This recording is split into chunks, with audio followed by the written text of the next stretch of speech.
ਬਿਸਮਿਲ੍ਲਾ ਰਹਿਮਾਨ ਰਹੀਮ ਤੇ ਅਸਲਾਮ ਵਾਲੇਕਮ। 30 ਮਈ ਤੇ ਅੱਜ ਦੇ ਪੰਜਾਬੀ ਵੀਲੌਗ 'ਚ ਸੱਜਣਾ ਮਿੱਤਰਾਂ ਭੈਣਾਂ ਭਰਾਵਾਂ ਮਾਵਾਂ ਤੇ ਬਜ਼ੁਰਗਾਂ ਨੂੰ ਜੀ ਆਇਆਂ ਨੂੰ। ਅੱਜ ਤੁਹਾਡੇ ਨਾਲ ਜਿਹੜੀਆਂ 3-4 ਗੱਲਾਂ ਸਾਂਝੀਆਂ ਕਰਨੀਆਂ ਨੇ, ਉਹਨਾਂ 'ਚੋਂ ਪਹਿਲੀ ਗੱਲ ਹੈ ਨੂਨ ਲੀਗ ਤੇ ਤਾਲੀਮ ਦੀ ਕਮੀ। ਮਹਿੰਦੀ ਹਸਨ ਸਾਹਿਬ ਦਾ ਟਾਕਰਾ ਹੋ ਗਿਆ ਨੂਨ ਲੀਗ ਨਾਲ। ਇੱਥੇ ਅਸੀਂ ਜਿਹੜੇ ਪਾਕਿਸਤਾਨ ਦੇ ਮੰਨੇ ਪਰਮੰਨੇ ਗੁਲੂਕਾਰ ਗਜ਼ਲ ਗਾਇਕ ਮਰਹੂਮ ਮਹਿੰਦੀ ਹਸਨ ਸਾਹਿਬ ਸਨ, ਉਹਨਾਂ ਦੀ ਗੱਲ ਨਹੀਂ ਕਰਨ ਡਏ, ਬਲਕਿ ਬਰਤਾਨੀਆ ਦੇ ਇੱਕ ਬਹੁਤ ਹੀ ਬੜੇ ਹੀ ਵੱਡੇ ਨਾਂ ਵਾਲੇ ਸਾਫੀ ਮਹਿੰਦੀ ਹਸਨ ਸਾਹਿਬ ਦੀ ਗੱਲ ਕਰਨ ਡਏ, ਜਿਨ੍ਹਾਂ ਨੇ ਦੁਨੀਆ ਦੇ ਵੱਡੇ ਨਸ਼ਰੋ ਇਸ਼ਾਅਤ ਦੇ ਜਿਹੜੇ ਇਦਾਰੇ ਨੇ ਉਹਨਾਂ 'ਚ ਕੰਮ ਕੀਤਾ। ਵੱਡੇ ਟੈਲੀਵਿਜ਼ਨ, ਵੱਡੇ ਅਖਬਾਰ ਜਿਵੇਂ ਕਿ ਗਾਰਡੀਅਨ, ਉਹਦੇ ਵਿੱਚ ਉਹ ਪਹਿਲਾਂ ਵੀ ਆਪਣਾ ਕਾਲਮ ਲਿਖਦੇ ਸਨ, ਫਿਰ ਥੋੜ੍ਹੀ ਦੇਰ ਉਹਨਾਂ ਛੁੱਟੀ ਕੀਤੀ, ਹੁਣ ਫੇਰ ਮਹਿੰਦੀ ਹਸਨ ਸਾਹਿਬ ਉਹਦੇ ਵਿੱਚ ਕਾਲਮ ਲਿਖਦੇ ਨੇ। ਬਰਤਾਨੀਆ ਤੋਂ ਇਹਨਾਂ ਦਾ ਤਲਕ ਹੈ, ਪਰ ਇਹਨਾਂ ਅਲ ਜਜ਼ੀਰਾ ਟੀਵੀ ਦੇ ਉੱਤੇ ਵੀ ਕੰਮ ਕੀਤਾ, ਗਾਰਡੀਅਨ 'ਚ ਕਾਲਮ ਵੀ ਲਿਖਦੇ ਨੇ, ਅਤੇ ਉਹਦੇ ਨਾਲ ਅਮਰੀਕਾ ਦਾ ਵੀ ਇੱਕ ਬਹੁਤ ਵੱਡਾ ਟੀਵੀ ਹੈ, ਬਹੁਤ ਵੱਡਾ ਨਸ਼ਰੋ ਇਸ਼ਾਅਤ ਦਾ ਇਦਾਰਾ ਹੈ, ਜਿਵੇਂ CNN ਹੈ, ਉਹਦੇ ਪਾਏਦਾਰੀ ਇਦਾਰਾ ਉਹਨੂੰ ਤੁਸੀਂ ਕਹੋ, ਉਹਨੂੰ MSNBC ਕਹਿੰਦੇ ਨੇ। ਉਸ ਇਦਾਰੇ ਦੇ ਵਿੱਚ ਵੀ ਇਹਨਾਂ ਨੇ ਆਪਣਾ ਟੀਵੀ ਸ਼ੋਅ ਵੀ ਕੀਤਾ ਅਤੇ ਆਪਣਾ ਲਿਖਿਆ ਲਿਖਾਇਆ ਵੀ ਹੈ।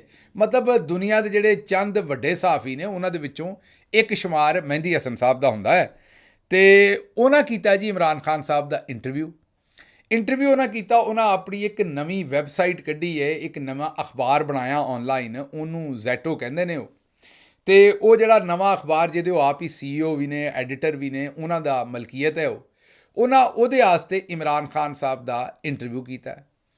ਔਰ ਇੱਥੇ ਤੁਹਾਨੂੰ ਥੋੜ੍ਹਾ ਜਿਹਾ ਦੱਸੀਏ ਵੀ ਇਹਨਾਂ ਜ਼ੈਟੋ ਇਸ ਤੋਂ ਬਣਾਇਆ ਕਿ ਜਿਸ ਵੇਲੇ ਇਹ ਅਮਰੀਕਾ ਦੇ ਜਿਹੜਾ ਮੈਂ ਤੁਹਾਨੂੰ ਦੱਸਿਆ ਕਿ MSNBC ਜਿਹੜਾ ਉੱਥੋਂ ਦਾ ਇੱਕ ਬਹੁਤ ਵੱਡਾ ਅਦਾਰਾ ਹੈ, ਟੈਲੀਵਿਜ਼ਨ ਹੈ, ਉਹਦੇ 'ਤੇ ਆਪਣਾ ਸ਼ੋਅ ਕਰਦੇ ਸਨ, ਨਾਲ ਲਿਖਦੇ ਵੀ ਸਨ ਉਹਨਾਂ ਵਾਸਤੇ। ਉੱਥੇ ਜਿਸ ਵੇਲੇ ਇਹ ਫਲਸਤੀਨ ਅਤੇ ਇਸਰਾਈਲ ਦਾ ਸਾਰਾ ਮਸਲਾ ਬਣਿਆ, ਮਹਿੰਦੀ ਹਸਨ ਸਾਹਿਬ ਮੁਸਲਮਾਨ ਨੇ ਅਤੇ ਹੈ ਬਰਤਾਨੀਆ ਤੋਂ ਨੇ, ਜ਼ਾਹਿਰ ਹੈ ਉਹਨਾਂ ਦਾ ਇੱਕ ਆਪਣਾ ਪੁਆਇੰਟ ਆਫ ਵਿਊ ਹੈ ਇਸ ਸਾਰੇ ਮਾਮਲੇ ਦੇ ਉੱਤੇ।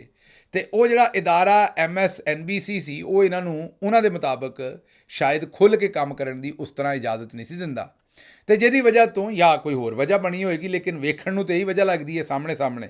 ਔਰ ਉਹਨਾਂ ਜਿਹੜਾ ਆਪਣਾ ਬਿਆਨ ਦਿੱਤਾ ਸੀ ਉਹਦੇ ਤੋਂ ਵੀ ਇਹੀ ਲੱਗਦਾ ਸੀ। ਉਹ ਕਿਉਂਕਿ ਆਪਣੀ ਮਰਜ਼ੀ ਨਾਲ ਇਜ਼ਰਾਈਲ ਫਲਸਤੀਨ ਦੇ ਉੱਤੇ ਰਿਪੋਰਟਿੰਗ ਨਹੀਂ ਸੀ ਕਰ ਸਕਦੇ, ਇਸ ਵਾਸਤੇ ਉਹਨਾਂ ਨੇ MSNBC ਤੋਂ ਆਪਣਾ ਅਸਤੀਫਾ ਦੇ ਦਿੱਤਾ ਅਤੇ ਉਹਨਾਂ ਹੁਣ ਆਪਣਾ ਕੰਮ ਸ਼ੁਰੂ ਕੀਤਾ, ਆਪਣਾ ਵੀਲਾਗ, ਆਪਣਾ ਉਹਨਾਂ ਮਾਮਲਾ ਕੀਤਾ। ਉਹਨਾਂ ਆਖਿਆ ਵੀ ਉੱਥੇ ਮੈਂ ਜ਼ਿਆਦਾ ਖੁੱਲ੍ਹ ਕੇ ਸੱਚ ਬੋਲ ਸਕਾਂਗਾ, ਜਿਹੜਾ ਮੇਰਾ ਦਿਲ ਕਰੇਗਾ। ਉਹਦੇ ਵਾਸਤੇ ਉਹਨਾਂ ਜ਼ੈਟੋ ਨਿਊਜ਼ ਬਣਾਇਆ। ਹੁਣ ਤੁਹਾਨੂੰ ਇੱਥੋਂ ਤਾਂ ਪਤਾ ਲੱਗ ਹੀ ਗਿਆ ਹੋਏਗਾ ਕਿ ਮਹਿੰਦੀ ਹਸਨ ਨਾ ਸਿਰਫ ਪੜ੍ਹਿਆ ਲਿਖਿਆ ਨੌਜਵਾਨ ਹੈ, ਬਲਕਿ ਉਹ ਇੱਕ ਕਨਵਿਕਸ਼ਨ ਵੀ ਰੱਖਦਾ ਹੈ। ਮਤਲਬ ਉਹ ਆਪਣੇ ਦਿਲ ਨਾਲ ਕੰਮ ਕਰਨਾ ਚਾਹੁੰਦਾ ਹੈ, ਭੇਡ ਬੱਕਰੀ ਬਣ ਕੇ ਜਿੱਧਰ ਨੂੰ ਸਾਰਿਆਂ ਲਾਇਆ ਉਂਝ ਕੰਮ ਨਹੀਂ ਕਰਨਾ ਚਾਹੁੰਦਾ। ਬਹਰਹਾਲ ਮਹਿੰਦੀ ਹਸਨ ਸਾਹਿਬ ਨੇ ਇਮਰਾਨ ਖਾਨ ਸਾਹਿਬ ਦੇ ਪਹਿਲਾਂ ਵੀ ਇੰਟਰਵਿਊ ਕੀਤੇ ਸਨ, ਜਿਸ ਵੇਲੇ ਉਹ ਅਲ ਜਜ਼ੀਰਾ 'ਚ ਸਨ ਜਾਂ MSNBC ਦੇ ਵਿੱਚ ਸਨ ਜਾਂ ਗਾਰਡੀਅਨ 'ਚ ਲਿਖਦੇ ਸਨ, ਅਤੇ ਉੱਥੇ ਵੀ ਇਮਰਾਨ ਖਾਨ ਸਾਹਿਬ ਦੇ ਬਾਰੇ ਉਹ ਲਿਖਦੇ ਰਹੇ ਨੇ। ਅਤੇ ਉਹਨਾਂ ਨੇ ਹੁਣ ਜੇਲ੍ਹ ਦੇ ਵਿੱਚ ਇਮਰਾਨ ਖਾਨ ਸਾਹਿਬ ਦਾ ਇੰਟਰਵਿਊ ਕੀਤਾ। ਉਹਨਾਂ ਸਵਾਲ ਘੱਲੇ ਲਿਖ ਕੇ, ਇਮਰਾਨ ਖਾਨ ਸਾਹਿਬ ਨੇ ਉਹਦੇ ਜਵਾਬ ਉਹਨਾਂ ਨੂੰ ਦਿੱਤੇ। ਜ਼ਾਹਿਰ ਹੈ ਉਹ ਇਮਰਾਨ ਖਾਨ ਸਾਹਿਬ ਨੂੰ ਪੜ੍ਹ ਕੇ ਦੱਸੇ ਗਏ ਉਹਨਾਂ ਦੇ ਸਵਾਲ, ਜਦੋਂ ਕੋਈ ਮੁਲਾਕਾਤ ਕਰਨ ਗਿਆ, ਅਤੇ ਉਹਨਾਂ ਵਾਪਸ ਉਹਦੇ ਜਵਾਬ ਜਿਹੜੇ ਨੇ ਉਹ ਲਿਖੇ, ਅਤੇ ਉਹ ਲਿਖ ਲਏ ਗਏ ਉੱਥੇ, ਅਤੇ ਉਹ ਵਾਪਸ ਮਹਿੰਦੀ ਹਸਨ ਸਾਹਿਬ ਨੂੰ ਦੇ ਦਿੱਤੇ ਗਏ। ਉਹਨਾਂ ਜਨਾਬੇ ਆਲੀ ਉਹ ਇੰਟਰਵਿਊ ਜ਼ੈਟੋ ਨਿਊਜ਼ ਦੇ ਉੱਤੇ ਛਾਪ ਦਿੱਤਾ। ਹੁਣ ਉਹਨਾਂ ਦਾ ਜਿਹੜਾ ਨਵਾਂ ਇਦਾਰਾ ਹੈ ਨਾ ਜ਼ੈਟੋ, ਉਹ ਸ਼ੁਰੂ ਦੇ ਚੰਦ ਦਿਨ ਤੇ ਉਹਨਾਂ ਨੇ ਫ੍ਰੀ ਲੋਕਾਂ ਨੂੰ ਉਹਦੇ 'ਤੇ ਪੜ੍ਹਨ ਦਿੱਤਾ। ਜ਼ਾਹਿਰ ਹੈ ਹੁਣ ਮਹਿੰਦੀ ਹਸਨ ਸਾਹਿਬ ਨੌਕਰੀ ਕਰਦੇ ਸਨ, ਉਹ ਛੱਡੀ ਹੈ, ਉਹ ਤੋਂ ਉਹਨਾਂ ਇਦਾਰਾ ਬਣਾਇਆ, ਅਤੇ ਕਿਤੋਂ ਰੋਟੀ ਵੀ ਖਾਣੀ ਉਹਨਾਂ, ਅਤੇ ਉਹਨਾਂ ਨੇ ਆਪਣੇ ਔਰ ਪੂਰੀ ਟੀਮ ਰੱਖੀ ਹੋਏਗੀ, ਉਹਨਾਂ ਨੂੰ ਤਨਖਾਹ ਵੀ ਦੇਣੀ ਹੋਏਗੀ। ਉਹਨਾਂ ਨੇ ਆਪਣਾ ਇਹ ਜਿਹੜਾ ਸਾਰਾ ਸਿਸਟਮ ਹੈ, ਇਹਦੇ ਉੱਤੇ ਉਹਨਾਂ ਨੇ ਇੱਕ ਸਬਸਕ੍ਰਿਪਸ਼ਨ ਫੀਸ ਲਾ ਦਿੱਤੀ ਕਿ ਤੁਸੀਂ ਸਬਸਕ੍ਰਾਈਬ ਕਰਨਾ ਹੈ ਅਤੇ ਉਹਦੇ ਵਾਸਤੇ ਇੱਕ ਫੀਸ ਅਦਾ ਕਰੋ। ਪੇਡ ਕੰਟੈਂਟ, ਜਿਵੇਂ ਤੁਸੀਂ ਅਗਰ ਨਿਊਯਾਰਕ ਟਾਈਮ ਦਾ ਕੋਈ ਆਰਟੀਕਲ ਪੜ੍ਹਨਾ ਹੈ, ਵਾਸ਼ਿੰਗਟਨ ਪੋਸਟ ਦਾ ਕੋਈ ਆਰਟੀਕਲ ਪੜ੍ਹਨਾ ਹੈ, ਜਿਹੜੇ ਵੀ ਵੱਡੇ ਅਖਬਾਰ ਨੇ ਦੁਨੀਆ ਦੇ, ਉਹ ਅਗਰ ਤੁਸੀਂ ਉਹਨਾਂ ਨੂੰ ਪੜ੍ਹਨਾ ਚਾਹੁੰਦੇ ਹੋ, ਜਿਵੇਂ ਪਾਕਿਸਤਾਨ 'ਚ ਤੁਸੀਂ ਅਖਬਾਰ ਖਰੀਦਣਾ ਅਗਰ, ਤਾਂ ਪੈਸੇ ਦੇ ਕੇ ਖਰੀਦਦੇ ਹੋ ਨਾ, ਅਖਬਾਰ ਫ੍ਰੀ ਤਾਂ ਨਹੀਂ ਲੱਭਦਾ। ਇਵੇਂ ਹੀ ਔਨਲਾਈਨ ਅਖਬਾਰ ਜਿਹੜੇ ਨੇ ਉਹ ਪਾਕਿਸਤਾਨ ਦੇ ਵਿੱਚ ਤਾਂ ਫ੍ਰੀ ਜੰਗ ਸ਼ੰਗ ਤੁਸੀਂ ਪੜ੍ਹ ਲੈਂਦੇ ਹੋ, ਲੇਕਿਨ ਦੁਨੀਆ ਦੇ ਜਿਹੜੇ ਵੱਡੇ ਮੰਨੇ ਪਰਮੰਨੇ ਅਖਬਾਰ ਨੇ ਉਹ ਆਉਂਦੇ ਨੇ ਪੈਸੇ ਦਿਓ ਅਤੇ ਫਿਰ ਅਖਬਾਰ ਪੜ੍ਹੋ। ਉਹਨਾਂ ਨੂੰ ਤੁਹਾਨੂੰ ਮਹੀਨੇ ਦੇ ਪੈਸੇ ਦੇਣੇ ਪੈਂਦੇ ਨੇ, ਸਬਸਕ੍ਰਿਪਸ਼ਨ ਲੈਂਦੇ ਹੋ ਤਾਂ ਫਿਰ ਤੁਸੀਂ ਪੂਰਾ ਮਹੀਨਾ ਉਹ ਅਖਬਾਰ ਪੜ੍ਹ ਸਕਦੇ ਹੋ।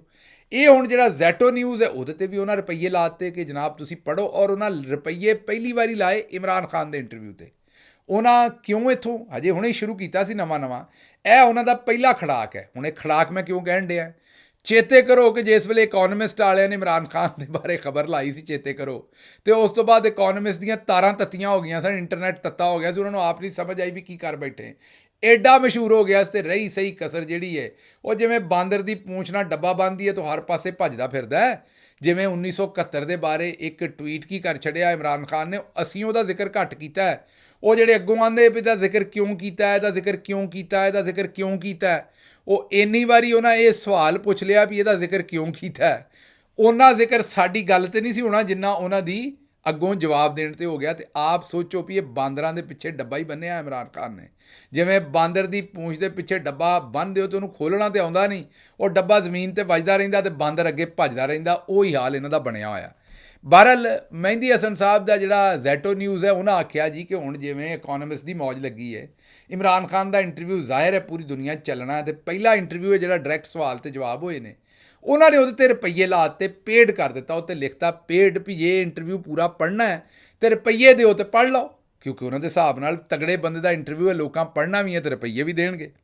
ਹੁਣ ਜਿਸ ਵੇਲੇ ਇੰਟਰਵਿਊ ਆਇਆ, ਜ਼ਾਹਿਰ ਅਸੀਂ ਇਹਨੂੰ ਪੜ੍ਹਿਆ ਵੀ, ਮੇਰੀ ਟੀਮ ਨੇ ਸਬਸਕ੍ਰਿਪਸ਼ਨ ਲਈ ਇਹਨੂੰ ਪੜ੍ਹਿਆ।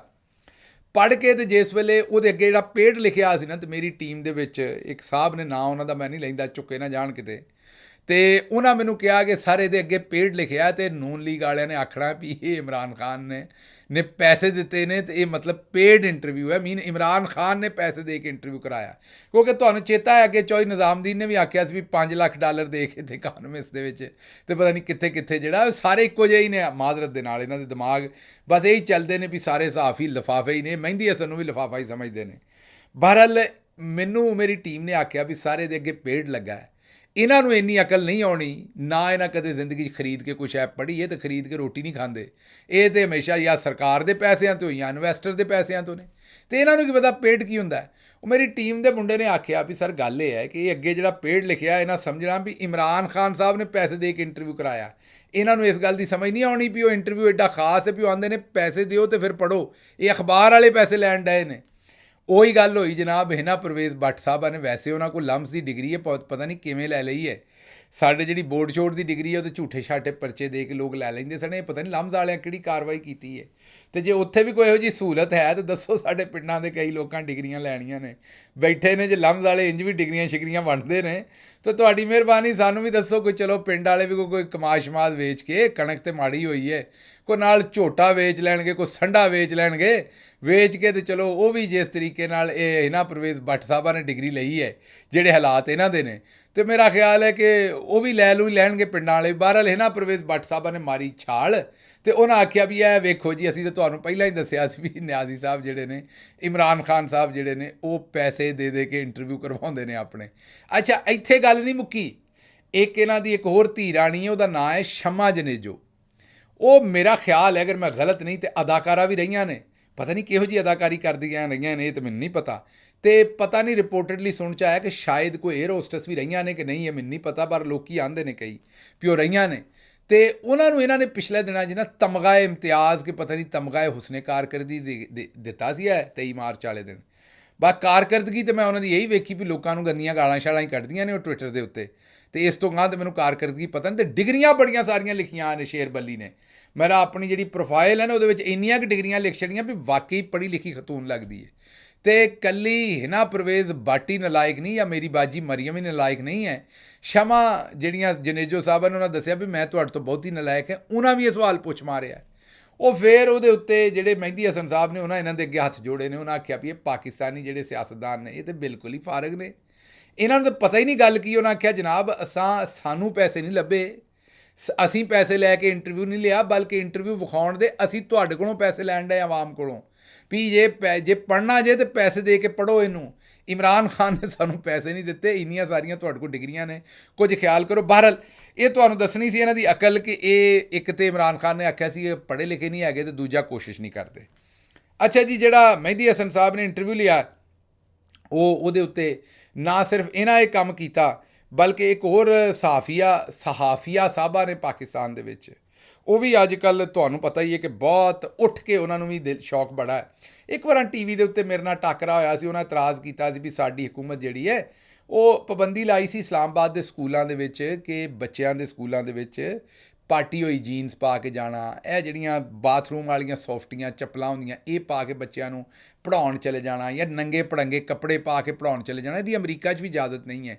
ਅਮਰੀਕਾ 'ਚ ਵੀ ਡਰੈਸ ਕੋਡ ਹੈ ਬੱਚਿਆਂ ਦੇ ਨਾਲ ਜਦੋਂ ਤੁਸੀਂ ਇੰਟਰੈਕਟ ਕਰਨਾ ਹੈ, ਅਤੇ ਖ਼ਾਸ ਕੱਪੜੇ ਤੁਸੀਂ ਇੱਕ ਖਾਸ ਲੈਵਲ ਤੋਂ ਗਾਂ ਨੰਗੇ ਪੜੰਗੇ ਕੱਪੜੇ ਨਹੀਂ ਪਾ ਸਕਦੇ। ਅਤੇ ਉਹ ਜਨਾਬ ਇਸਲਾਮਾਬਾਦ ਦੇ ਵਿੱਚ ਵੀ ਸਾਡੀ ਹਕੂਮਤ ਨੇ ਨਹੀਂ ਬਲਕਿ ਜਿਹੜਾ ਇਦਾਰਾ ਸੀ ਉਹਨਾਂ ਨੇ ਆਪੇ ਹੀ ਆਪਣਾ ਇੰਪਲੀਮੈਂਟ ਕੀਤੀ ਪਲਾਨ। ਅਤੇ ਉਹਨਾਂ ਆਖਿਆ ਜੀ ਕਿ ਮੇਰਾ ਜਿਸਮ ਮੇਰੀ ਮਰਜ਼ੀ, ਮੈਂ ਜੋ ਮਰਜ਼ੀ ਪਾਵਾਂ। ਅਤੇ ਮੈਂ ਉਸ ਆਪਣੀ ਭੈਣ ਨੂੰ ਆਖਿਆ ਸੀ ਕਿ ਮੇਰੀ ਇਹ ਭੈਣੇ ਭਾਵੇਂ ਤੂੰ ਕੁਝ ਪਾ ਅਤੇ ਭਾਵੇਂ ਨਾ ਪਾ, ਕਿਸੇ ਨੂੰ ਕੋਈ ਲੈਣ ਦੇਣ ਨਹੀਂ, ਪਰ ਸਕੂਲੇ ਕੀ ਪਾ ਕੇ ਨਿਆਣਿਆਂ ਕੋਲ ਜਾਣਾ ਉਹਦੇ 'ਚ ਮਾਂ ਪਿਓ ਦਾ ਬਿਲਕੁਲ ਅਮਲ ਦਖਲ ਹੈਗਾ ਔਰ ਗੌਰਮੈਂਟ ਦਾ ਵੀ ਹੈਗਾ। ਔਰ ਸਿਰਫ ਇੱਥੇ ਨਹੀਂ, ਮੈਂ ਫਿਰ ਉਹਨੂੰ ਅਮਰੀਕਾ ਦਾ ਵੀ ਡਰੈਸ ਕੋਡ ਦੱਸਿਆ ਸੀ ਵੀ ਸਕੂਲਾਂ ਦੇ ਵਿੱਚ ਅਮਰੀਕਾ 'ਚ ਵੀ ਉਸਤਾਦ ਕੀ ਪਾ ਸਕਦੇ ਨੇ ਅਤੇ ਕੀ ਨਹੀਂ ਪਾ ਸਕਦੇ। ਬਾਹਰੋਂ ਵਿਚਾਰੀ ਕਿਉਂਕਿ ਇੱਕ ਉਹ ਵੀ ਨੂਨ ਤਰ੍ਹਾਂ ਕੋਈ ਖਾਸ ਪੜ੍ਹੀ ਲਿਖੀ ਨਹੀਂ ਅਤੇ ਨਾ ਉਹਨੇ ਕਦੀ ਕੋਸ਼ਿਸ਼ ਕੀਤੀ, ਉਹਨੂੰ ਵੀ ਇਹੀ ਲੱਗਦਾ ਹੈ ਕਿ ਇਹ ਗਰੀਦਾ ਫਰੂਕੀ ਸਾਹਿਬਾ ਦੀ ਮੈਂ ਗੱਲ ਕਰਦਾ, ਉਹਨੂੰ ਵੀ ਇਹੀ ਲੱਗਦਾ ਵੀ ਸੁਰਖੀ ਜ਼ਰਾ ਤੇਜ਼ ਲਾ ਲਓ ਅਤੇ ਮੂੰਹ ਜ਼ਰਾ ਚੂਸਣੀ ਤਰ੍ਹਾਂ ਐਂ ਪਾਊਟ ਕਰ ਲਓ ਅਤੇ ਆਪਣਾ ਮੇਰਾ ਮਤਲਬ ਅੱਧੇ ਕੁ ਕੱਪੜੇ ਪਾ ਲਓ ਅਤੇ ਬੰਦਾ ਪੜ੍ਹਿਆ ਲਿਖਿਆ ਹੋ ਜਾਂਦਾ। ਬੰਦੇ ਕੋਲ ਹਾਰਵਰਡ ਦੀ ਵੀ ਡਿਗਰੀ ਹੋ ਜਾਂਦੀ, ਬੰਦੇ ਕੋਲ ਸਟੈਨਫਰਡ ਦੀ ਵੀ ਹੋ ਜਾਂਦੀ ਹੈ ਅਤੇ ਬੰਦੇ ਕੋਲ ਕੋਲੰਬੀਆ ਦੀ ਵੀ ਹੋ ਜਾਂਦੀ ਹੈ ਅਤੇ ਬੰਦੇ ਕੋਲ ਖਤੀਜਾ ਸ਼ਾਹ ਤਰ੍ਹਾਂ ਮਿਸ਼ੀਗਨ ਦੀ ਵੀ ਡਿਗਰੀ ਹੋ ਜਾਂਦੀ ਹੈ। ਇਹ ਸਾਡੀ ਭੈਣ ਨੂੰ ਦੱਸਣ ਦੀ ਲੋੜ ਹੈ ਵੀ ਇਹ ਕੱਪੜੇ ਵੱਧ ਘੱਟ ਪਾਉਣ ਨਾਲ ਡਿਗਰੀਆਂ ਨਹੀਂ ਬਣਦੀਆਂ, ਡਿਗਰੀਆਂ ਪੜ੍ਹਨ ਨਾਲ ਬਣਦੀਆਂ ਨੇ ਅਤੇ ਉਹ ਯੂਨੀਵਰਸਿਟੀਆਂ ਦੇ ਵਿੱਚ ਪੜ੍ਹਨਾ ਪੈਂਦਾ। ਕੱਪੜੇ ਮੇਰੀ ਭੈਣ ਤੇਰੀ ਆਜ਼ਾਦੀ ਹੈ, ਤੂੰ ਜਿੰਨੇ ਪਾਉਣੇ ਪਾ, ਜਿੰਨੇ ਨਹੀਂ ਪਾਉਣੇ ਨਾ ਪਾ, ਸਾਨੂੰ ਇਹਦੇ ਨਾਲ ਕੋਈ ਲੈਣ ਦੇਣ ਨਹੀਂ, ਤੇਰੀ ਆਜ਼ਾਦੀ ਹੈ। ਅਸੀਂ ਮੰਨਦੇ, ਪਰ ਤੈਨੂੰ ਸਿਰਫ ਇਹ ਦੱਸਦੇ ਵੀ ਬੱਚਿਆਂ ਦੇ ਸਕੂਲ ਦੇ ਵਿੱਚ ਤੂੰ ਇੰਜ ਆਪਣੀ ਮਰਜ਼ੀ ਨਹੀਂ ਕਰ ਸਕਦੀ। ਇਹ ਟਾਕਰਾ ਹੁਣ ਖੈਰ ਉਹਨਾਂ ਵੀ ਦੱਸਿਆ, ਉਹਨਾਂ ਵੀ ਇਹੀ ਗੱਲ ਕੀਤੀ ਕਿ ਜਨਾਬ ਇਹ ਪੈਸਿਆਂ ਵਾਲਾ ਕੰਮ ਹੈ, ਮਤਲਬ ਪੜ੍ਹੀ ਲਿਖੀ ਨਹੀਂ ਨਾ। ਮੈਂ ਦੱਸਿਆ ਵੀ ਇਹ ਮੁਲਤਾਨ ਦੇ ਇੱਕ ਸਕੂਲ ਦੇ ਵਿੱਚ ਕੋਈ ਉਸਤਾਨੀ ਸੀ, ਪਤਾ ਨਹੀਂ ਇਹਨਾਂ ਦੀ ਗੱਲ ਹੈ ਕਿ ਕਿਹਦੀ ਗੱਲ ਹੈ, ਮੈਨੂੰ ਪਤਾ ਨਹੀਂ। ਬਹਰਹਾਲ ਇਹ ਤਾਂ ਹੁਣ ਇਹੀ ਦੱਸਣਗੇ ਵੀ ਇਹਨਾਂ ਦੀ ਹੈ ਕਿ ਕਿਹਦੀ ਹੈ। ਅਤੇ ਮੁਲਤਾਨ ਦੇ ਕਿਸੇ ਸਕੂਲ ਦੇ ਵਿੱਚ ਦੂਜੀ ਕਲਾਸ ਦੀ ਇੱਕ ਉਸਤਾਨੀ ਸੀ ਅਤੇ ਜਿਨ੍ਹਾਂ ਨੂੰ ਉੱਥੇ ਬੱਚਿਆਂ ਨੂੰ ਗਲਤ ਪੜ੍ਹਾਉਣ ਦੀ ਵਜ੍ਹਾ ਤੋਂ, ਨਲਾਇਕੀ ਦੀ ਵਜ੍ਹਾ ਤੋਂ ਉੱਥੋਂ ਉਹਨਾਂ ਕਿਹਾ ਸੀ ਵੀ ਬੀਬੀ ਸਾਨੂੰ ਮਾਫੀ ਦੇ। ਪਤਾ ਨਹੀਂ ਹੁਣ ਇਹਨਾਂ ਦੀ ਗੱਲ ਹੈ ਕਿ ਕਿਸੇ ਹੋਰ ਦੀ ਹੈ ਅਤੇ ਤੁਸੀਂ ਉਹਨਾਂ ਦੇ ਕੋਲੋਂ ਪੁੱਛੋਗੇ। ਅੱਛਾ ਜੀ, ਬੀਬੀ ਨਾਲ ਇਹ ਹੀ ਨਹੀਂ, ਸਿਰਫ ਇੱਕ ਹੋਰ ਵੀ ਬੀਬੀ ਨਾਲ ਵਾਰਦਾਤ ਹੋਈ ਸੀ ਗਰੀਦਾ ਫਰੂਕੀ ਸਾਹਿਬਾ ਨਾਲ ਕਿ ਇੱਕ ਵਾਰ ਇਹਨਾਂ ਪੈਪਰਾ ਦੇ ਉੱਤੇ ਖਬਰ ਕਰ ਦਿੱਤੀ ਸੀ। ਸੁਪਰੀਮ ਕੋਰਟ ਨੇ ਇਹਨਾਂ ਨੂੰ ਸੱਦ ਲਿਆ ਅਤੇ ਸੱਦ ਕੇ ਪੁੱਛਿਆ ਵੀ ਬੀਬੀ ਇਹ ਪੈਪਰਾ ਕੀ ਹੁੰਦਾ ਹੈ, ਅਤੇ ਉਹਨਾਂ ਨੂੰ ਹੁਣ ਪਤਾ ਨਹੀਂ ਸੀ। ਉਹਨਾਂ ਦੀ ਜਾਣੇ ਬਲਾ ਉਹ ਸਾਡੀ ਭੈਣ ਨੂੰ ਤਾਂ ਇਹੀ ਲੱਗਦਾ ਵੀ ਬਸ ਮਾਡਰਨ ਕੱਪੜੇ ਪਾ ਲਓ ਅਤੇ ਬੰਦਾ ਪੜ੍ਹਿਆ ਲਿਖਿਆ ਹੋ ਜਾਂਦਾ। ਸਾਨੂੰ ਕੀ, ਅਸੀਂ ਤਾਂ ਬਹਿ ਕੇ ਟੈਲੀਵਿਜ਼ਨ ਦੇ ਉੱਤੇ ਕੋਈ ਵੀ ਗੱਲ ਕਰਨੀ ਹੈ। ਹੁਣ ਪੈਪਰਾ ਜਿਹੜਾ ਉਹ ਅਸਲ ਦੇ ਵਿੱਚ ਪਬਲਿਕ ਪ੍ਰੋਕਿਉਰਮੈਂਟ ਜਿਹੜੀ ਹੈ ਨਾ, ਉਹ ਇੱਕ ਅਥਾਰਟੀ ਹੈ, ਰੈਗੂਲੇਟ ਕਰਦੀ ਹੈ। ਅਤੇ ਉਹ ਪੈਪਰਾ ਦਾ ਮਤਲਬ ਹੈ ਪਬਲਿਕ ਪ੍ਰੋਕਿਉਰਮੈਂਟ ਰੈਗੂਲੇਟਰੀ ਅਥਾਰਟੀ, ਕਿ ਅਗਰ ਸਰਕਾਰੀ ਮਾਲ ਨਾਲ ਕੋਈ ਸਰਕਾਰੀ ਸ਼ੈ ਖਰੀਦਣੀ ਹੈ ਅਤੇ ਉਹਦਾ ਇੱਕ ਪੂਰਾ ਸਿਸਟਮ ਬਣਿਆ ਹੋਇਆ। ਇਹ ਅਥਾਰਟੀ ਇਨਸ਼ੋਰ ਕਰਦੀ ਹੈ ਕਿ ਉਸ ਸਿਸਟਮ ਨੂੰ ਤੁਸੀਂ ਫਾਲੋ ਕਰਕੇ ਸ਼ੈਵਾਂ ਖਰੀਦੀਆਂ ਨੇ ਤਾਂ ਕਿ ਕਿਸੇ ਨੂੰ ਫਾਇਦਾ ਪਹੁੰਚਾਉਣ ਵਾਸਤੇ। ਜਿਵੇਂ ਘਿਓ ਦਾ ਸਕੈਂਡਲ ਆਇਆ ਸੀ ਕਿ ਉਹ ਜੀ ਉਹ ਬਾਜੀ ਮਰੀਮ ਦਾ ਜਿਹੜਾ ਰਮਜ਼ਾਨ ਪੈਕੇਜ ਸੀ ਉਹ ਫਲਾਣੇ ਕੋਲੋਂ ਘਿਓ ਖਰੀਦ ਲਿਆ, ਅਤੇ ਉਹ ਪੈਪਰਾ ਦੇ ਰੂਲਸ ਅਗਰ ਇੰਪਲੀਮੈਂਟ ਕੀਤੇ ਜਾਣ ਅਤੇ ਉਹ ਫਿਰ ਇੰਜ ਸ਼ੈਵਾਂ ਨਹੀਂ ਖਰੀਦੀਆਂ ਜਾ ਸਕਦੀਆਂ। ਬਹਰਹਾਲ ਜਦੋਂ ਅਦਾਲਤ ਨੇ ਪੁੱਛਿਆ ਵੀ ਬੀਬੀ ਇਹ ਪੈਪਰਾ ਨਾਲ ਕੀ ਬਣਦਾ ਹੈ, ਅਤੇ ਬੀਬੀ ਨੇ ਕਿਹਾ ਮੇਰੀ ਰਿਸਰਚ ਟੀਮ ਨੂੰ ਪਤਾ ਹੋਏਗਾ, ਮੈਨੂੰ ਤਾਂ ਪਤਾ ਨਹੀਂ। ਅਤੇ ਉਹਨਾਂ ਕਿਹਾ ਵੀ ਬੀਬੀ ਤੂੰ ਇਹ ਫਿਰ ਅੰਬ ਖਾਣ ਵਾਸਤੇ ਜਿਹੜਾ ਇਹ ਖਬਰ ਕੀਤੀ ਸੀ, ਮੇਰਾ ਮਤਲਬ ਕਹਿਣ ਦਾ ਹੈ ਕਿ ਖਬਰ ਕਿਉਂ ਕੀਤੀ ਸੀ ਬੀਬੀ ਜੇ ਤੈਨੂੰ ਪਤਾ ਹੀ ਨਹੀਂ। ਅਤੇ ਇਹ ਤਾਂ ਹਾਲਾਤ ਨੇ, ਅਤੇ ਉਹਨੇ ਵੀ ਇਹੀ ਕਾਰਵਾਈ ਕੀਤੀ ਹੈ। ਅਤੇ ਖੈਰ ਮਹਿਦੀ ਹਸਨ ਸਾਹਿਬ ਦਾ ਜਿਹੜਾ ਇੰਟਰਵਿਊ ਸੀ, ਉਹਨਾਂ ਨੇ ਇਮਰਾਨ ਖਾਨ ਸਾਹਿਬ ਨੂੰ ਪੁੱਛਿਆ ਵੀ ਤੁਹਾਨੂੰ ਜਿਹੜਾ ਸਭ ਤੋਂ ਵੱਡਾ ਕੋਈ ਪਛਤਾਵਾ, ਉਹਨਾਂ ਕਿਹਾ ਜੀ ਇੱਕੋ ਹੀ ਪਛਤਾਵਾ ਹੈ ਕਿ ਮੈਂ ਬਾਜਵੇ 'ਤੇ ਇਤਮਾਦ ਕੀਤਾ। ਉਹਨਾਂ ਆਖਿਆ ਬਾਜਵਾ ਹੀ ਸੀ ਜਿਹਨੇ ਜਾ ਕੇ ਅਮਰੀਕਾ ਨੂੰ ਵੀ ਝੂਠ ਮਾਰੇ ਨੇ, ਜਿਹਨੇ ਪਾਕਿਸਤਾਨ 'ਚ ਫੌਜ ਦੇ ਅਦਾਰੇ 'ਚ ਵੀ ਝੂਠ ਮਾਰੇ ਨੇ, ਜਿਹਨੇ ਸਹਾਫੀਆਂ ਨਾਲ ਵੀ ਝੂਠ ਮਾਰੇ ਨੇ, ਜਿਹਨੇ ਆਵਾਮ ਨਾਲ ਵੀ ਝੂਠ ਮਾਰੇ ਨੇ। ਅਤੇ ਉਹਨਾਂ ਆਖਿਆ ਵੀ ਅਮਰੀਕਾ ਜਾ ਕੇ ਦੱਸਦਾ ਰਿਹਾ ਵੀ ਇਮਰਾਨ ਖਾਨ ਤੁਹਾਡੇ ਖਿਲਾਫ ਹੈ ਅਤੇ ਇਮਰਾਨ ਖਾਨ ਸ਼ਿੱਦਤ ਪਸੰਦ ਹੈ ਅਤੇ ਇਮਰਾਨ ਖਾਨ ਇਹ ਹੈ, ਅਤੇ ਪੂਰੀ ਦੁਨੀਆ ਨੂੰ ਪਾਕਿਸਤਾਨ ਦੇ ਖਿਲਾਫ ਕੀਤਾ ਸਿਰਫ ਆਪਣੀ ਐਕਸਟੈਂਸ਼ਨ ਲੈਣ ਵਾਸਤੇ। ਔਰ ਨੂਨ ਲੀਗ ਨਾਲ ਉਹ ਬਾਅਦ 'ਚ ਨੂਨ ਲੀਗ ਵਾਲਿਆਂ ਦੱਸ ਵੀ ਦਿੱਤਾ, ਹੁਣ ਤਾਂ ਉਹ ਆਪਣੇ ਮੂੰਹੋਂ ਦੱਸਦੇ ਫਿਰਦੇ ਨੇ ਵੀ ਐਕਸਟੈਂਸ਼ਨ ਦਾ ਸਾਰਾ ਮਾਮਲਾ ਸੀ ਅਤੇ ਇਹਦੇ 'ਤੇ ਸਾਡਾ ਸਾਰਾ NRO ਹੋਇਆ ਸੀ। ਅਤੇ ਇਮਰਾਨ ਖਾਨ ਸਾਹਿਬ ਨੇ ਵੀ ਆਖਿਆ ਸੀ ਵੀ ਉਹ ਇਕੱਲਾ ਹੀ ਸੀ, ਉਹਦੇ ਝੂਠ ਦੇ ਉੱਤੇ ਮੈਨੂੰ ਜਿਹੜਾ ਅਫਸੋਸ ਹੈ। ਅਤੇ ਨਾਲ ਜੀ ਇਮਰਾਨ ਖਾਨ ਸਾਹਿਬ ਨੇ ਇੱਕ ਟਵੀਟ ਕੀਤਾ ਹੈ ਜਿਹਦੇ 'ਚ ਉਹਨਾਂ ਨੇ ਖਰਾਜੇ ਤਹਿਸੀਨ ਪੇਸ਼ ਕੀਤਾ ਸੋਸ਼ਲ ਮੀਡੀਆ ਦੀ ਟੀਮ ਨੂੰ। ਉਹਨਾਂ ਕਿਹਾ ਔਖੇ ਵੇਲੇ ਜਦੋਂ ਬੜੇ ਬੰਦੇ ਗੋਡੇ ਲਾ ਗਏ ਨੇ, ਉਸ ਵੇਲੇ ਸੋਸ਼ਲ ਮੀਡੀਆ ਦੇ ਜਵਾਨਾਂ ਨੇ ਤੋਨਾ ਫਿੱਟ ਕਰਕੇ ਰੱਖਿਆ ਅਤੇ ਬਿਲਕੁਲ ਘਬਰਾਏ ਨਹੀਂ ਅਤੇ ਚੌਧਰੀ ਨਿਜ਼ਾਮਦੀਨ ਦਾ ਭਰਪੂਰ ਮੁਕਾਬਲਾ ਕੀਤਾ। ਅਤੇ ਮੈਂ ਉਹਨਾਂ ਨੂੰ ਖਰਾਜੇ ਤਹਿਸੀਨ ਪੇਸ਼ ਕਰਦਾ। ਅਤੇ ਨਾਲ ਉਹਨਾਂ ਟਵੀਟ ਦੇ ਵਿੱਚ ਹਮੂਦੁਰ ਰਹਿਮਾਨ ਕਮਿਸ਼ਨ ਦਾ ਵੀ ਦੱਸਿਆ ਕਿ ਹਮੂਦੁਰ ਰਹਿਮਾਨ ਕਮਿਸ਼ਨ ਅਗਰ ਪੜ੍ਹੋ ਤਾਂ ਪਤਾ ਲੱਗਦਾ ਹੈ ਕਿ ਯਾਹਿਆ ਖਾਨ ਨੇ ਕਿਸ ਤਰੀਕੇ ਨਾਲ ਆਪਣੀ ਤਾਕਤ ਬਣਾਉਣ ਵਾਸਤੇ, ਆਪਣੇ ਇਕਤਦਾਰ ਨੂੰ ਲੰਮਾ ਕਰਨ ਵਾਸਤੇ, ਜਿਵੇਂ ਜਨਰਲ ਬਾਜਵਾ ਐਕਸਟੈਂਸ਼ਨ ਲੈਣਾ ਚਾਹੁੰਦਾ ਸੀ, ਉਹਨੇ ਮੁਲਕ ਦੇ 2 ਟੋਟੇ ਕਰ ਦਿੱਤੇ। ਉਹਨਾਂ ਇਹ ਵੀ ਲਿਖਿਆ ਆਪਣੇ ਟਵੀਟ ਦੇ ਵਿੱਚ ਕਿ ਹੈਨਰੀ ਕਿਸਿੰਜਰ ਜਿਹੜਾ ਕਿ ਅਮਰੀਕਾ ਦਾ ਵਜ਼ੀਰ ਖਾਰਜਾ ਰਿਹਾ ਕਿਸੇ ਜ਼ਮਾਨੇ 'ਚ, ਸੈਕਟਰੀ ਆਫ ਸਟੇਟ ਕਹਿੰਦੇ ਨੇ, ਉਹਨਾਂ ਹੈਨਰੀ ਕਿਸਿੰਜਰ ਦੀ ਕਿਤਾਬ ਦਾ ਹਵਾਲਾ ਦਿੱਤਾ। ਹਾਲ ਹੀ 'ਚ ਉਹਨਾਂ ਦਾ ਉਹ ਫੌਤ ਵੀ ਹੋਏ ਨੇ ਹੈਨਰੀ ਕਿਸਿੰਜਰ ਸਾਹਿਬ, ਅਤੇ ਉਹਨਾਂ ਦਾ ਹਵਾਲਾ ਦਿੱਤਾ ਹੈ ਕਿ ਫਰਦੇ ਵਾਹਦ ਯਾਹਿਆ ਖਾਨ ਨੇ 5 ਸਾਲ ਵਾਸਤੇ ਫੌਜ ਔਰ ਮੁਲਕ ਦੋਨਾਂ ਦਾ ਸਰਬਰਾਹ ਬਣਨ ਦੀ ਉਹਦੀ ਖੁਆਇਸ਼ ਸੀ ਔਰ ਉਹਨੇ ਉਹਦੇ ਵਾਸਤੇ ਅਲੱਗਾ ਆਇਨ ਵੀ ਬਣਾ ਰੱਖਿਆ ਸੀ ਔਰ ਇਸੇ ਵਾਸਤੇ ਉਹਨੇ ਜਿਹੜੀ ਹਕੂਮਤ ਹੈ ਉਹ ਸ਼ੇਖ ਮੁਜੀਬੁਰ ਰਹਿਮਾਨ ਨੂੰ ਨਹੀਂ ਦਿੱਤੀ ਤੇ ਮੁਲਕ ਟੁੱਟ ਗਿਆ, ਦੋ ਟੋਟੇ ਹੋ ਗਿਆ, ਲੇਕਿਨ ਉਹਨੂੰ ਹਕੂਮਤ ਚਾਹੀਦੀ ਸੀ। ਵੈਸੇ ਅੱਜ ਕੱਲ੍ਹ ਵੀ ਹਾਲਾਤ ਕੋਈ ਉਹੋ ਜਿਹੇ ਹੀ ਨੇ, ਕੋਈ ਘੱਟ ਨਹੀਂ ਉਸ ਤੋਂ। ਅੱਛਾ ਜੀ, ਅਗਲੀ ਖਬਰ ਇਹ ਕਿ ਰਜ਼ਾ ਰੂਮੀ ਸਾਹਿਬ ਨੇ, ਇੱਕ ਉਹ ਵੀ ਸਾਫੀ ਨੇ, ਤੇ ਉਹਨਾਂ ਨੇ ਇੱਕ ਐਲਾਨ ਫਰਮਾਇਆ, ਇੱਕ ਉਹਨਾਂ ਨੇ ਵਜਾਦ ਸਈਦ ਖਾਨ ਸਾਹਿਬ ਨੂੰ ਇੰਟਰਵਿਊ ਦਿੰਦਿਆਂ ਕਿਹਾ ਕਿ ਲੰਡਨ ਦੇ ਵਿੱਚ ਇਹ ਮੁਲਾਕਾਤ ਹੋਈ ਸੀ ਆਸਮ ਮੁਨੀਰ ਸਾਹਿਬ ਦੀ ਔਰ ਉੱਥੇ ਪਲਾਨ ਬਣਿਆ ਸੀ ਕਿ ਇਹ ਕਿਉਂਕਿ ਰਿਟਾਇਰ ਹੋ ਰਹੇ ਨੇ ਤੇ ਉਸ ਤੋਂ ਪਹਿਲਾਂ ਇਹਨਾਂ ਦੀ ਰਿਟਾਇਰਮੈਂਟ ਰੋਕ ਕੇ ਤੇ ਇਹਨਾਂ ਨੂੰ ਆਰਮੀ ਚੀਫ ਬਣਾ ਦਈਏ। ਉਹ ਆਂਦੇ ਨੇ ਕਿ ਉਹਨਾਂ ਨੂੰ ਇੱਕ ਜਰਨਲ ਨੇ ਦੱਸਿਆ, ਰਿਟਾਇਰਡ ਨੇ, ਕਿ ਅਗਰ ਇਹਨਾਂ ਤੋਂ ਇਲਾਵਾ ਕਿਸੇ ਹੋਰ ਨੂੰ ਆਰਮੀ ਚੀਫ ਬਣਾ ਦਿੱਤਾ ਜਾਂਦਾ ਤੇ ਉਹ ਕਦੇ ਵੀ ਆਵਾਮ ਦੀ ਰਾਏ ਦੇ ਇਹਨਾਂ ਖਿਲਾਫ ਜਾ ਕੇ ਇਲੈਕਸ਼ਨ ਲੁੱਟ ਮਾਰ ਕਰਕੇ ਤੇ ਇਮਰਾਨ ਖਾਨ ਨੂੰ ਨਾ ਡੱਕਦਾ, ਬਲਕਿ ਇਮਰਾਨ ਖਾਨ ਆਵਾਮ ਦੀ ਰਾਏ ਦੇ ਬਾਅਦ ਵਜ਼ੀਰ ਆਜ਼ਮ ਬਣ ਜਾਂਦਾ ਆਵਾਮ ਕੋ ਵੋਟਾਂ ਲੈਣ ਤੋਂ ਬਾਅਦ। ਉਹਨਾਂ ਕਿਹਾ ਇਹ ਨਵਾਜ਼ ਸ਼ਰੀਫ ਨੂੰ ਪਤਾ ਸੀ ਕਿ ਜਨਰਲ ਆਸਿਮ ਮੁਨੀਰ ਸਾਹਿਬ ਨੂੰ ਅਗਰ ਬਣਾਇਆ ਤੇ ਇਹ ਫਿਰ ਜੋ ਵੀ ਇਹਨਾਂ ਨੂੰ ਕਰਨਾ ਪਿਆ ਕਰਨਗੇ, ਆਵਾਮ ਜਿੱਧਰ ਮਰਜ਼ੀ ਵੋਟ ਦੇ ਹਰ ਸੂਰਤ ਨਵਾਜ਼ ਸ਼ਰੀਫ ਨੂੰ ਹੀ ਫਿਰ ਜਿਹੜਾ ਅਬਲਾਈਜ ਕਰਨਗੇ ਤੇ ਇਮਰਾਨ ਖਾਨ ਨੂੰ ਡੱਕਣਗੇ। ਇਸ ਵਜ੍ਹਾ ਤੋਂ ਉਹਨਾਂ ਕਿਹਾ ਜੀ ਇਹਨਾਂ ਨੂੰ ਜਿਹੜਾ ਨੇ ਉਹ ਬਣਾਇਆ ਗਿਆ ਹੈ ਜੀ ਆਰਮੀ ਚੀਫ। ਇਹ ਰਜ਼ਾ ਰੂਮੀ ਸਾਹਿਬ ਦਾ ਕਹਿਣਾ ਹੈ। ਅੱਛਾ ਜੀ, ਅੱਗੇ ਤੁਹਾਡੇ ਕੋਈ ਚਿੱਠੀ ਪੱਤਰ ਰੱਖ ਦਈਏ ਤੁਹਾਡੇ ਸਾਹਮਣੇ। ਉਹਨਾਂ ਇੱਕ ਤੇ ਹਸਨ ਅਲੀ ਸਾਹਿਬ ਨੇ ਕਿਹਾ ਵੀ ਗਿੱਲ ਸਾਹਿਬ ਇੱਕ ਵੀਡੀਓ ਬਣਾਓ, ਜਿਹੜੇ ਤਲਤ ਹੁਸੈਨ ਤੇ ਦੂਸਰੇ ਜਿਹੜੇ ਨੇ ਉਹ PTI ਦਾ ਜਿਹੜਾ 1971 ਦਾ ਮੁਕਤੀ ਬਾਨੀ ਔਰ ਇਹਨਾਂ ਦੇ ਨਾਲ ਕੰਪੈਰੀਜ਼ਨ ਕਰ ਰਹੇ ਨੇ। ਉਹ ਵੇਖੋ ਜੀ, ਇਹ ਕਰਦੇ ਰਹਿਣ, ਜਿੰਨੀ ਵਾਰੀ ਕਰਦੇ ਰਹਿਣ। ਸਾਰਿਆਂ ਨੂੰ ਪਤਾ ਹੈ ਕਿ ਇਮਰਾਨ ਖਾਨ ਵੀ ਮੁਹੱਬੇ ਵਤਨ ਹੈ ਤੇ ਪਾਕਿਸਤਾਨ ਤਹਿਰੀਕ ਇਨਸਾਫ ਵੀ। ਨਾ ਪਾਕਿਸਤਾਨ ਤਹਿਰੀਕ ਇਨਸਾਫ ਨਾ ਇਮਰਾਨ ਖਾਨ ਆਪਣੀ ਫੌਜ ਦੇ ਖਿਲਾਫ ਨੇ, ਨਾ ਮੁਲਕ ਤੋੜਨਾ ਚਾਹੁੰਦੇ ਨੇ। ਹਾਂ, ਸਾਡੀ ਫੌਜ ਦੇ ਉੱਤੇ ਬੈਠੇ ਲੋਕ ਅਗਰ ਕੋਈ ਗਲਤ ਪਾਲਿਸੀ ਬਣਾ ਰਹੇ ਨੇ ਸਿਆਸੀ, ਤੇ ਉਹਦੇ 'ਤੇ ਅਸੀਂ ਤਨਕੀਦ ਪਹਿਲਾਂ ਵੀ ਕਰਦੇ, ਗਾਂ ਵੀ ਕਰਦੇ ਰਹਿਣਗੇ। ਤੇ ਇਹੋ ਜਿਹੇ ਜਿਹੜੇ ਨੇ ਇਹ ਜੋ ਮਰਜ਼ੀ ਕਰਦੇ ਰਹਿਣ ਤੇ ਇਹਨਾਂ ਦੇ ਕਰਨ ਨਾਲ ਕਦੀ ਮੈਨੂੰ ਦੱਸੋ ਵੀ ਕਾਵਾਂ ਦੇ ਕਹਿਣ 'ਤੇ ਵੀ ਕਦੀ ਢੱਗੇ ਮਰੇ ਨੇ। ਮੁਹੰਮਦ ਅਨਵਰ ਖਾਨ ਸਾਹਿਬ ਕਹਿੰਦੇ ਨੇ ਕਿ ਜੀ ਸ਼ੇਖ ਮੁਜੀਬੁਰ ਰਹਿਮਾਨ ਅਲਹਿਦਗੀ ਪਸੰਦ ਨਹੀਂ ਸੀ, ਇਹਨੂੰ ਮਜਬੂਰ ਕੀਤਾ ਗਿਆ ਸੀ। उस वक्त 1 यूनिट सी, शेख साहब की मकबूलियत सिर्फ मशरक़ी पाकिस्तान में थी। इमरान खान पूरे पाकिस्तान का मकबूल लीडर है और पाकिस्तान को मुतहद रखना चाहता है। यही असल गल है जी, यही असल तकलीफ है। इमरान खान ना शेख मुजीबुर रहमान है। मैं पहला भी तुहानूं कहा सी भी ਉਹ ਅਲਹਿਦਗੀ ਪਸੰਦ ਸੀ, ਇਮਰਾਨ ਖਾਨ ਆਇਨ ਪਸੰਦ ਹੈ। ਲੇਕਿਨ ਕਰੈਕਸ਼ਨ ਤੁਸੀਂ ਕਰਤੀ ਵੀ ਉਹ ਵੀ ਅਲਹਿਦਗੀ ਪਸੰਦ ਨਹੀਂ ਸੀ, ਉਹਨੂੰ ਅਲਹਿਦਗੀ ਪਸੰਦ ਬਣਾਇਆ ਗਿਆ ਸੀ। ਇੱਥੇ ਫਰਕ ਹੈ ਵੀ ਕੋਸ਼ਿਸ਼ ਪੂਰੀ ਕੀਤੀ ਗਈ ਇਮਰਾਨ ਖਾਨ ਨੂੰ ਵੀ ਇੰਜ ਬਣਾਉਣ ਦੀ, ਲੇਕਿਨ ਇਮਰਾਨ ਖਾਨ ਨਾ ਬਣਿਆ ਨਾ ਬਣੇਗਾ। ਅੱਛਾ ਜੀ, ਰਊਫ ਗਿੱਲ ਸਾਹਿਬ ਕਹਿੰਦੇ ਨੇ ਗਿੱਲ ਸਾਹਿਬ ਕਿਸੇ ਦਿਨ ਹਾਊਸਿੰਗ ਸੁਸਾਇਟੀਆਂ 'ਤੇ ਵੀ ਚਾਨਣ ਪਾਓ। ਸਾਡੇ ਇਲਾਕੇ ਵਿੱਚ ਸਿਰਫ 5 ਕਿਲੋਮੀਟਰ ਦੇ ਏਰੀਏ 'ਚ 4 ਸੁਸਾਇਟੀਆਂ ਨੇ। ਜਨਾਬ, ਇਹ ਤਾਂ ਸਾਡਾ ਹੁਣ ਕੌਮੀ ਖੇਲ ਹੈ। ਚੌਧਰੀ ਨਿਜ਼ਾਮਦੀਨ ਨੂੰ ਬੜਾ ਪਸੰਦ ਹੈ ਤੇ ਹਾਊਸਿੰਗ ਸੁਸਾਇਟੀਆਂ ਵਾਲੇ ਵੀ ਪਸੰਦ ਨੇ। ਅੱਜ ਕੱਲ੍ਹ ਮਲਕ ਰਿਆਜ਼ ਪਸੰਦ ਨਹੀਂ, ਕਿਉਂਕਿ ਉਹਨੇ ਇਮਰਾਨ ਖਾਨ ਦੇ ਖਿਲਾਫ ਗਵਾਹੀ ਨਹੀਂ ਦਿੱਤੀ। ਬਾਕੀ ਸਾਰੇ ਪਸੰਦ ਨੇ ਤੇ ਆਪ ਵੀ ਉਹ ਇਸੇ ਕੰਮ 'ਚ ਹੀ ਨੇ ਤੇ ਦੂਜਿਆਂ ਨੂੰ ਵੀ ਇਸੇ ਕੰਮ 'ਚ ਹੀ ਰੱਖਦੇ ਨੇ। ਤੇ ਇਹਦੇ 'ਤੇ ਅਸੀਂ ਕੀ ਚਾਨਣ ਪਾਈਏ? ਇਹਦੇ 'ਤੇ ਅੱਗੇ ਹੀ ਚੌਧਰੀ ਨਿਜ਼ਾਮਦੀਨ ਪੂਰਾ ਚਾਨਣ ਪਾਈ ਬੈਠਾ ਹੈ। ਅੱਛਾ ਜੀ, ਅਗਲੀ ਗੱਲ ਉਹਨਾਂ ਕਿਹਾ ਹੈ ਕਿ ਬਸ਼ੀਰ ਹੁਸੈਨ ਸਾਹਿਬ ਨੇ ਕਿਹਾ ਕਿ ਡਾਕਟਰ ਸਾਹਿਬ recommend for doing a dedicated vlog on Hamoodur Rahman commission.